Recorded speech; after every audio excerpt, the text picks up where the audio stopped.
फागुन महीना के दूसर पाखे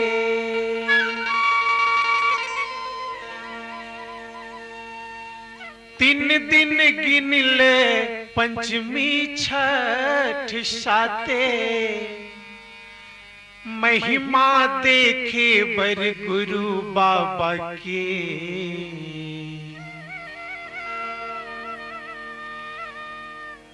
गिरौद जंगल के डोंगरी पहाड़ माँ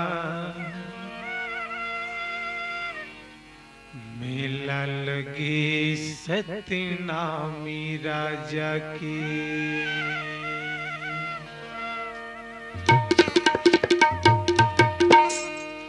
गिरौद जंगल के डोंगरी पहाड़ माँ मेला लगे सतनामी राजा के। गिरौद जंगल के डोंगरी पहाड़ माँ मेला लगे सतनामी राजा के। फागुन महीना के दूसर पाखे तीन दिन गिन ले पंचमी छठ साते महिमा देखे बर गुरु बाबा के। गिरौद जंगल की डोंगरी पहाड़ माँ मेला लगे सतनामी राजा के। गिरौद जंगल के डोंगरी पहाड़ माँ मेला लगे सतनामी राजा के।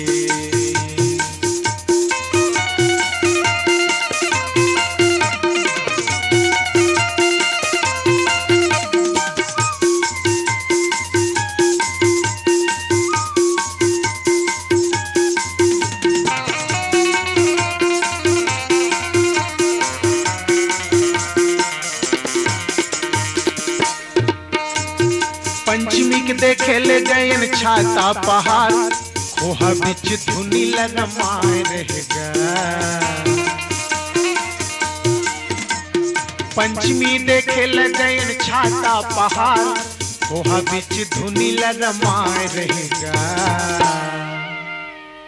चंदन की लकड़ी तलाए रहे बाबा बैठ के तनला तपाए रहेगा। चंदन की लकड़ी तलाए रहे बाबा बैठ के तनला तपाए रहेगा। अंगे जनेवा गले कंठिहा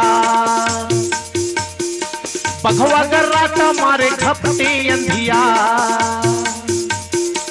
माथा मती लग चमकते राह सादा के। गिरौद जंगल के डोंगरी पहाड़ माँ मेला लगे सतनामी राजा के।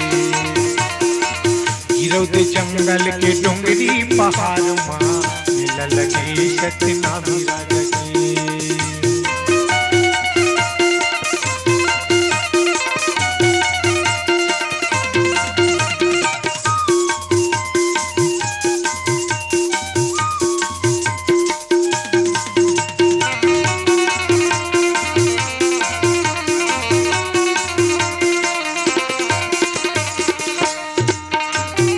छठे के गयन गिरौदपुरी गांव जी हाँ कपिला बुद्धू सपुरल चिल्लाए रहेगा। छठे के गयन गिरौदपुरी गांव जी हाँ कपिला बुद्धू सपुरल चिल्लाए रहेगा। ऐसन सत्य कहाँ पाए रहे बाबा अमृत बना के पिलाए रहेगा। ऐसन सत्य कहाँ पाए रहे बाबा अमृत बना के पिलाए रहेगा। दुई काठा धान में बोदे बहरा था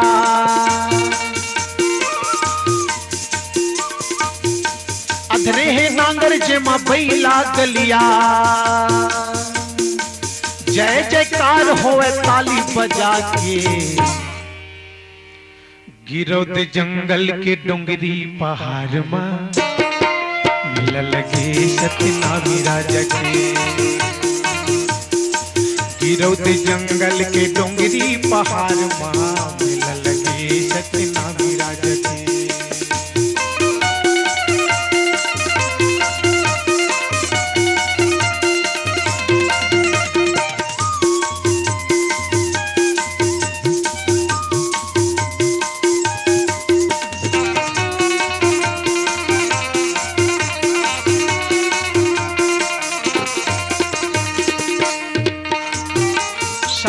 के देखें जोड़ा जैत खाम जिमा सादा सादा झंडा लहराए रहेगा।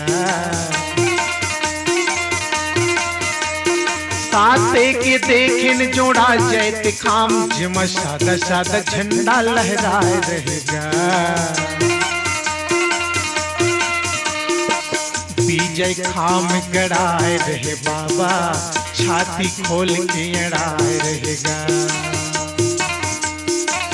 विजय खाम गड़ाए रहे बाबा छाती खोल के अड़ाए रहेगा। वही तिल्ले बन गे गिरौदपुरी धाम जय सतनाम गुरु जय सतनाम तोर महिमा के दर्शन करे सब जा जाके। गिरौद जंगल के डोंगरी पहाड़ मां मिला लगे सतनाम राजा के। गिरौद जंगल के डोंगरी पहाड़ मां मिला लगे सतनाम राजा के। फागुन महीना के दूसर पाके 3 दिन गिनले पंचमी छठ साथे महिमा देखे बर गुरु बाबा के। गिरौद जंगल के डोंगरी पहाड़ मां मिला लगे सतनाम राजा के। गिरौद जंगल के डोंगरी पहाड़ मां मिला लगे सतनाम राजा के। मिला लगे सतनाम राजा के। मिला लगे सतनाम राजा के। मिला लगे सतनाम राजा के। मिला लगे सतनाम राजा के। मिला लगे सतनाम राजा के।